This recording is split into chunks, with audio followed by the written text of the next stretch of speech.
For today's ulam po, nag-isip ako kung ano pong ulamin namin ngayong tanghali. Ayan, nag-isip po ako ng manok na lang siguro na napanood ko sa TikTok. Tapos, pagkabili ko, whole chicken po yan. Inalis ko na po yung backbone. Hindi ko na po pinakita kung paano po alisin. And nag-marinate po ako ng mga herbs dyan, ng mga pampalasa para po ma-note-note po yung chicken natin bago natin i-oven. And then, ayan, minasage ko po siya mula ilalim. Yung kanya po kasulok-sulukan po ng chicken, inayos ko po yan para andun po yung mga lasa-lasa niya. Yung parang ma-absorb niya po yung lasa. And by the way po, malinis po yung kamay ko dyan habang ginagawa ko po. And bago ko po ibenta ito, gusto ko po munang subukan kung ano po ba ang lasa. Ano magiging feedback nitong napanood ko sa TikTok. And by the way, nag-chop po ako dyan ng mga potato marbles.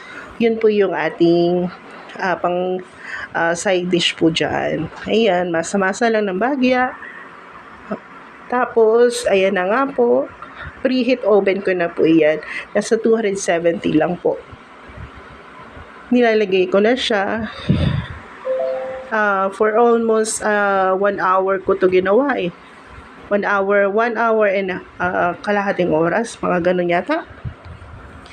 And fast forward, ayan na, sinilip-silip ko siya kung tapos na po ang aking chicken. Syempre natuwa naman ako, maganda po yung kinalabasan. Amoy na amoy yung butter niya. Yes, naglagay po ako ng butter para po manutot yung lasa niya. And fast forward, natapos na po ang aking chicken.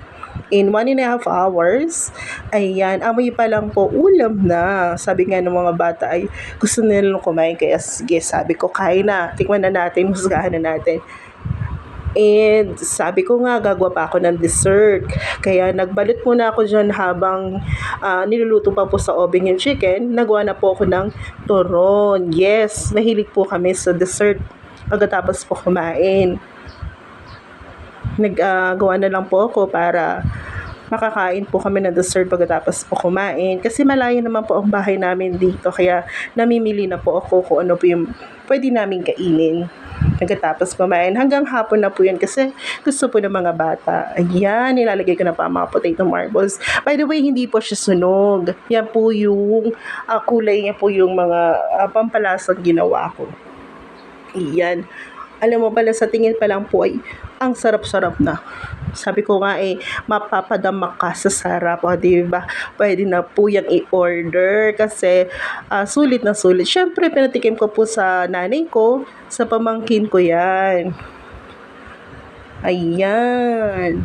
Tapos, eto na po ang finished product. Siyempre, nagawa na po ako ng turo, nagprito-prito ng bahagya para po magkaroon po kami ng pagsasalo-saluhan dessert.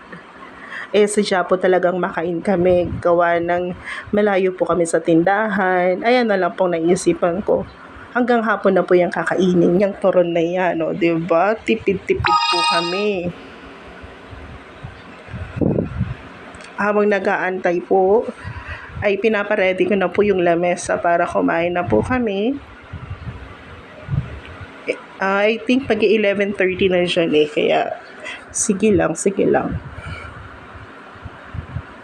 O, diba? Nagme-melt na po yung kanyang asukal. After that, ayan na pong nanay ko. Yan naman ang pamangkin ko. Sabi niya, ang sarap-sarap. O, diba?